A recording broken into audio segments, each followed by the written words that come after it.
If you hood educated, I'm glad you made it. Allow me to unfold my knowledge, wisdom, and understanding from a hood brother's point of view to all of you, here, there, and everywhere. Now check me out. You know what? The comments that I've read, the people that have denied even looking at the facts of the case, let me make myself very, very clear. I'm not going to stop here. It's 8 o'clock. They just locked off his phone. And this might be the last night I speak to him. But if you guys want him to feel, because you hate him for something he said when he was taking the blame for his cousin, if you guys want him to feel how he feels, then take me. Take me. Take me. Take me. Don't take him. Take me. That's how I know he never did it. That's how I know he never did it. I will stand outside wherever you guys need me and take me in his place. The killer used his last words before his execution to claim his innocence. The state of Texas executed James Broadnax tonight in Huntsville for the murders of 2 men in Garland. Fox 4's Casey Stiegel in studio tonight with more. Casey. Steve, Heather, good evening. 37-year-old James Broadnax died at 6:47 by lethal injection. Outside the Huntsville prison this evening, supporters held a vigil hoping Governor Abbott would stay the execution. Broadnax was 19 back in June of 2008 when 26-year-old Stephen Swan and 28-year-old Matthew Butler were shot and killed outside a Garland music studio during a robbery. Among his final words, "No matter what you think about me, Texas got it wrong. I'm innocent. The facts of my case should speak for itself, period." Capital punishment opponents saying this tonight. This jury was unconstitutionally impaneled. The United States Supreme Court decided not to review the case, in which there are very significant constitutional issues, and the United States Supreme Court has simply decided to look the other way. So not long ago, Broadnax's legal team and family released this statement to Fox 4, which reads in part, quoting here, "James was a caring, thoughtful, spiritual, and deeply intelligent person who positively impacted all who came to know him." It is not clear whether any of the victims' relatives were present for tonight's execution. Broadnax got married just 2 weeks ago. His wife was there as a witness.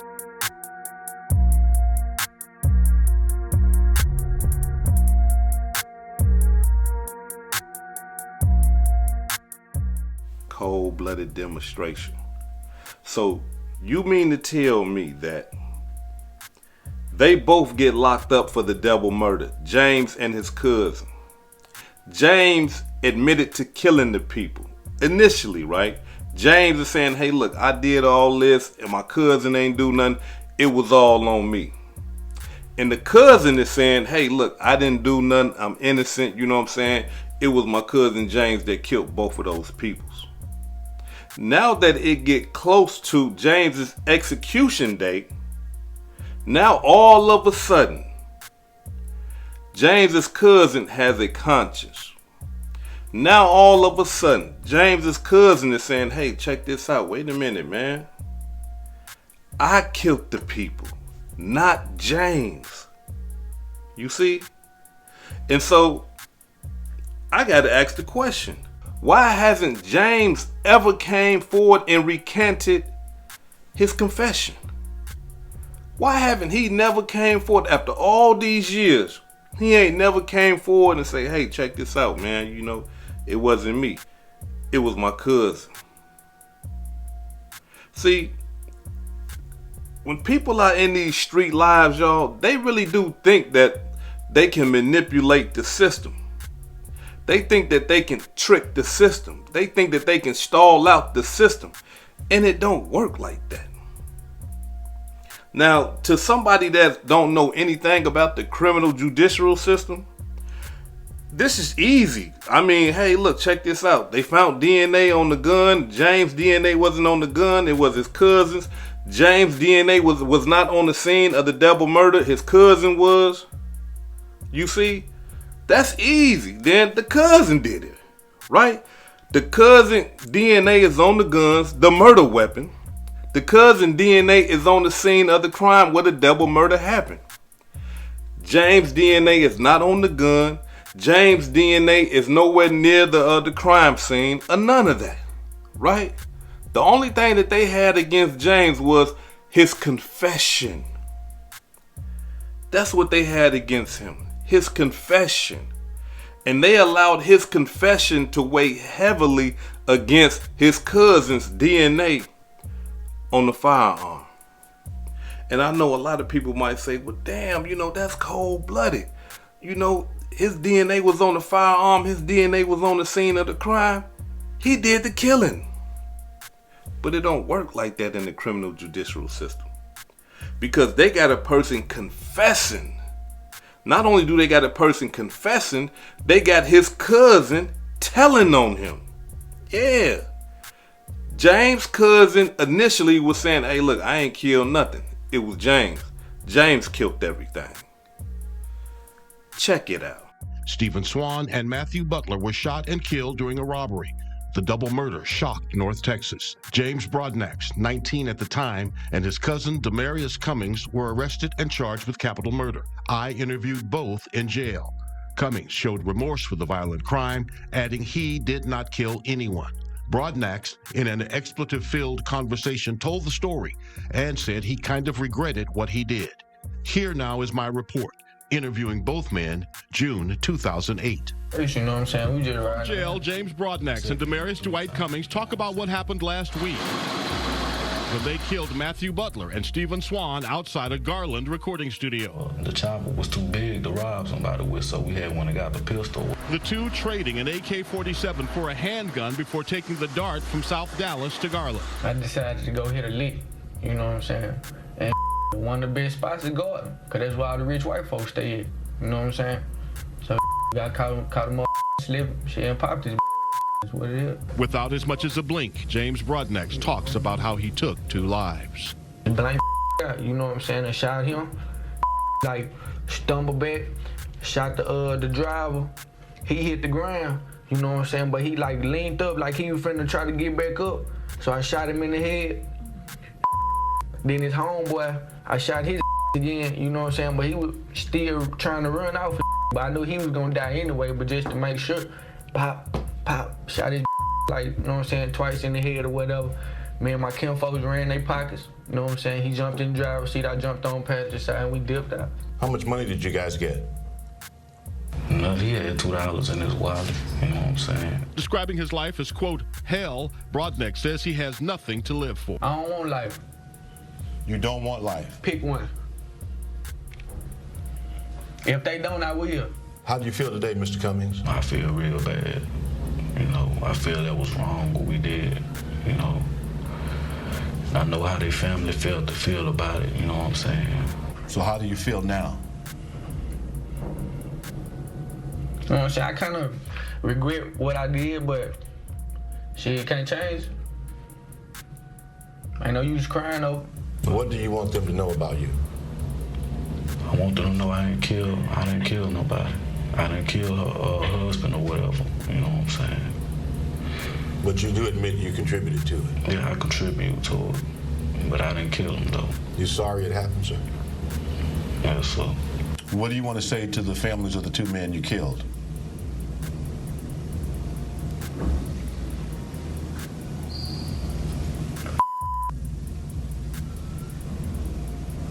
Straight up. Broadnax was convicted and sentenced to death. His execution date, next month. Cummings received life with no parole. But now, in a new confession declaration, Demarius Cummings says it was him and not Broadnax who shot and killed the 2 men, and that because he had a criminal record and Broadnax did not, he pressed Broadnax to take the fall. In his declaration, Cummings says both he and Broadnax were high on PCP and marijuana at the time of the crime. Later, we both gave statements to the media.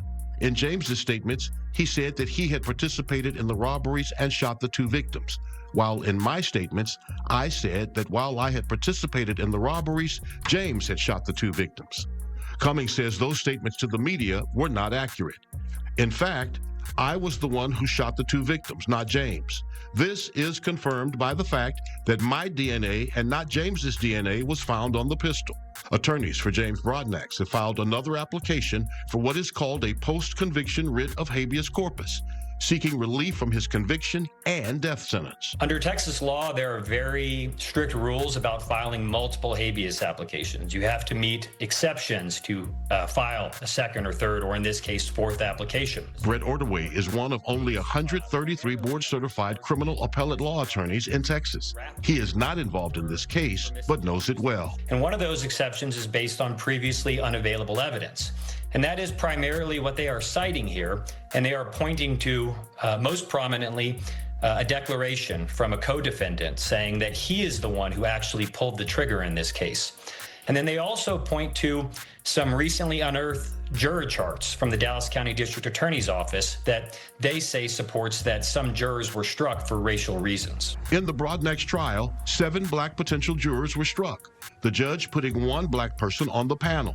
The final makeup, 11 white jurors and 1 black juror. Now the case goes up to the Texas Court of Criminal Appeals. That 9-judge panel will decide whether the claims by the Broadnax defense satisfy the exception requirements and whether the claims have merit. So he's really got to overcome both of those hurdles. If he does, the remedy will depend on which claim he wins on, but it could be a new trial altogether, or it can merely be a new punishment hearing where the question for the jury would be, will he be sentenced to death once again or life without parole?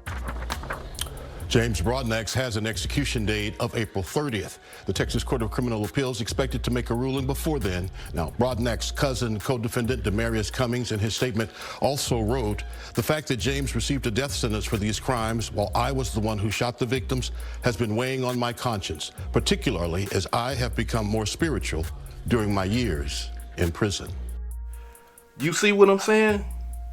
So now, as soon as James is about to get killed, now all of a sudden the cousin changed his tune and said, no, I did all the killing. And it don't work like that. Even though if that is the truth, let's just say that it is the truth that James' cousin committed the double murder. But he didn't get the death penalty. James got the death penalty, right? So let's just say that James' cousin is telling the truth. It don't matter. Because they already have someone convicted that they have sentenced to death. They are not finna take that death sentence off the table just because they got a man who once said that James did kill both of them, who is now saying that, nah, it wasn't James, it was me. You can't play with the system like that. Even if James' cousin did commit the double murder, you can't play with the system like that. They not going for that. Still killed that man. Even though his cousin confessed, still killed him. You see? Now, some people might say, well, damn, since they done killed James and now he done confessed to the murder, is they gonna retry his cousin and all? Nah. Because that'll be double jeopardy. They can't do that. He's already been convicted and sentenced for the double murder. And they used him in his information to help convict James. So he gonna, do the rest of his life in prison. I mean, he got a death sentence too. Quiet as kept. His death sentence just gonna take a little bit longer than James is. That's it. And the cold-blooded part about this whole case is that it was a robbery and they only got $2. They only got $2. Here it is, y'all. You got 2 young brothers. You got 2 other guys, Christian music guys, that they killed. Now, James is dead, so that's 3 murders. In a little while, years on down the line, James' cousin gonna be dead. That's 4 lives for a $2 robbery. 4. Now look, in the way that he died, I'm talking about, can you just imagine, right? Your death being planned out, right? And your death date is known to you. hey, look, we killing you tomorrow, and it ain't nothing you can do about it. You dying tomorrow.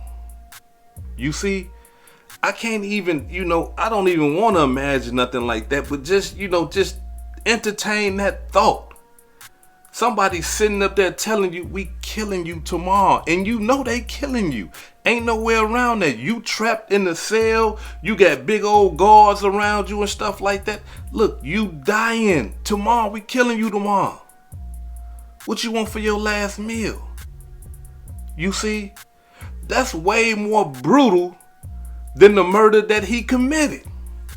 And the reason why I say that is this right here. When they killed those two guys, rest in peace to those two guys, they did not know they were about to die that day. You see, they didn't have no understanding that this is our last moments on earth. They didn't understand that. By the time they realized that, it was over with. They was dead. You see? But in this situation, this boy had to sit there for years and years and years, understanding that one day I'm gonna die by lethal injection. And the way that it went down, oh my God. The way that this woman described how he died, cold-blooded demonstration. Check it out. James Broadnax was executed tonight here in Huntsville, Texas, where I served as a media witness for the Dallas Morning News. It was an agonizing scene for his wife, Tiana, who screamed and cried when she saw him strapped to the gurney in the death chamber. It was so loud that what she was saying could be heard clearly by the families of the victims who were standing next door watching all of this go down. She said, "I love you" several times, and "I'm sorry I failed you." James then used his final statement to ask one more time for forgiveness from the victims' families. He talked about his case, saying Texas got it wrong, and that he hoped that this was a moment that would start a revolution. They don't tell you when they start the lethal solution, but it did seem to take hold for James about mid-sentence. He was trying to continue telling Tiana a few times, "Don't give up." On the third time, he only got through the word "don't" when he started to groan. I said for the third time, first of all, I love you, and you mean absolutely everything to me, baby. What I said was, without a doubt, there is no doubt in my mind. It's been confirmed to me a number of times, baby. You are absolutely one of the biggest blessings that God has ever given me outside of giving me life. James' wife posted, "My husband had a nosebleed and bruising on his neck from the lethal injection. Whilst he was suffering, they were laughing and holding drinks like it was a movie. They even came out smiling. You couldn't kill Mrs. Broadnax." You see what I'm saying? Like, come on, the man nosebleeding, bruises on the neck. He trying to talk. While he's talking, they pumping him full of poison. Yeah, they putting poison in this man. And he's still trying to talk until his life just left from up out of him. You see? Listen. All you youngsters. Yeah, they be thinking like these young boys was thinking. 19 years old. Hey man, we finna go hit a lick. We finna go rob something real quick. You see? And turned it to a double murder. Might as well be a quadruple murder, because James is dead now. He got killed. And his cousin, Cummins, he'll be dead in a little while. It's gonna take him some time, but he gonna die too. So 4 people. Over $2, man. I mean, come on. So now, again, for you young brothers who think we're just gonna hit a quick lick and all that. No, look. Don't end up being like this brother right here. Don't end up being like James. Because a lot of brothers believe in their mind, they say, well, hey, man, I know what I'm doing. I got this under control. I ain't gonna go kill nobody. I just want to go take something. But how do you know when you taking something, when you got your gun on somebody, that they just gonna respect the jack? That they just gonna respect the robbery? they might buck the system and try to reach for your gun. Now, if they try to reach for your gun, now you in a position. Do you let them get your gun or do you shoot them to preserve your life? Because if they take that gun, they might shoot you and kill you. You see, so many things can happen. They thought they was going to go commit a robbery and end up changing their life for the worse. I'm talking about for the worse. Over $2 damn. Now look, his cousin is gonna die in the worst way too, because his cousin has to sit in a Texas prison for the rest of his life. He's gonna get ancient, old, crusted, dusty, and he's gonna die in prison in the worst way. Look, let me tell y'all something. When I first went to prison, my first bit, I remember when I got to the joint, I seen a bunch of old guys, and the old guys hung with each other. They playing cards together, you know, they laughing, giggling, you know, they kicking, whatever, right? And I remember I was like, you know, I'm chopping it up because I'm young. I'm like probably like 19 at this time. I'm chopping it up with some of the lords, and I'm like, man, what did they do? Like, how they old ass catch a case, man, for real? Like, what is they doing? Like, y'all too old. And one of the brothers said, no, them the lifers. The who? The lifers. Those guys is not going home. They are spending the remainder of their years of their life in prison. And then it dawned on me. I said, oh. So they got old in prison. Yeah, Lord. Dude been here 45 years. Dude been here 31 years. Dude been here 28 years. You see? Man, no. You don't want to be none of that. You don't want to be no old man in prison just waiting to die without ever seeing freedom again, without ever being free again. But just making the wrong decision can cost you that. It can cost you your freedom and it can cost you your life just by making the wrong decision. Just by thinking like James and Cummins, you know, hey man, we finna just go hit a lick real quick. You know, they done did this before, you know, but this time things ain't go the way that they wanted them to go.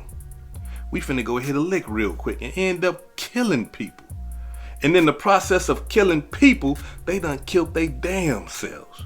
Because now James is dead and his cousin in the penitentiary doing life. Gonna be one of those old lifers. And the cold-blooded part about that is this, y'all. When you get up in your age like that, teeth start falling out, hair start thinning, falling out, vision ain't what it used to be. The body ain't operating what it used to be because now it done got kind of old. You see, you need some care. You need somebody to take care of you. It's just like the cycle of life. Like, you know, when we come in this world, we ain't got no teeth. We shitting and pissing on ourselves. Our hair thin. We can't really see. You know, we don't really know what's going on and all this old type of stuff. You see, this is what happened to us when we a baby. Then you live through life and then you come all the way back around to the same shit how you came in here. You old, shitting and pissing on yourself. Your vision ain't what it used to be. Teeth falling out your mouth. You need care. And you're not going to get that type of care in the penitentiary. No, you ain't going to get that. They ain't going to care for you like if you was out in the world and your family taking care of you. You see? Or your wife taking care of you. Or your children taking care of you. The same way you took care of them when they couldn't take care of themselves. When you in prison, no.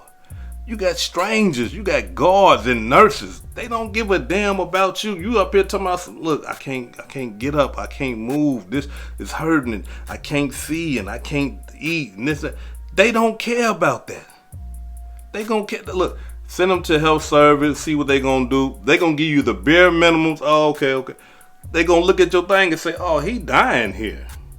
Why should we waste all our stuff on him? He's dying. Why should we give him our most best resources when he's dying in prison? He's not going home. So they're not worried about, somebody going home and doing some legal stuff to make the prison look bad. No, you're dying there. You don't want to do that. You don't want to be that old man that's in the penitentiary just waiting to die. You see? So look, do not look at this situation and think to yourself that, hey, this will never happen to us. This will never happen to me and my cousin because we know what we doing. Okay. All right. Keep on playing games with your life. Keep on. And as you continue to play games with your life, don't be surprised when you find yourself in a situation where it's life or death. Because that right there is going to come, especially if you engage in criminal activity. That's going to happen.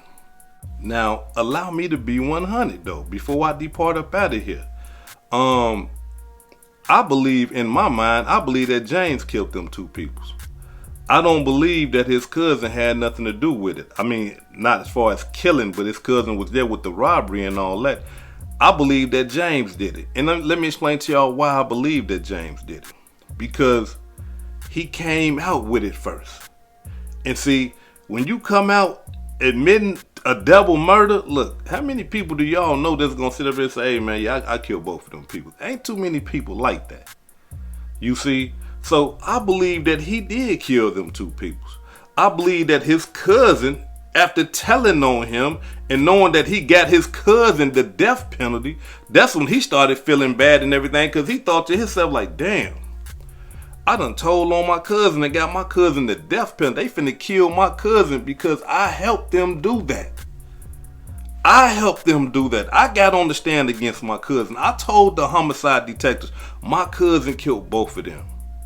So yeah, he gonna feel bad about that. Yeah, he gonna try to help his cousin and stuff like that, because he know by confessing to the double murder now, they can't do nothing to him, so he's not worried about that. But what I'm trying to get you young brothers to understand is this right here. You don't want to be in the situation that these two people was in. You don't want to be in that type of situation where you commit a crime, your cousin tell on you, and now you about to die, and now your cousin trying to save your life, knowing goddamn well he ain't got that power and authority. You don't want to be involved in that. You don't want to be nowhere around that. So I would advise all you young brothers, and even some of you classic brothers and sisters, look, think before you act. If it got anything that's, if you finna do something, and whatever it is that you about to do can send you to jail or send you to the grave, then you don't need to be doing it. This is Hood Educated, not Lame Related. Peace and love, and y'all take care of yourself out there.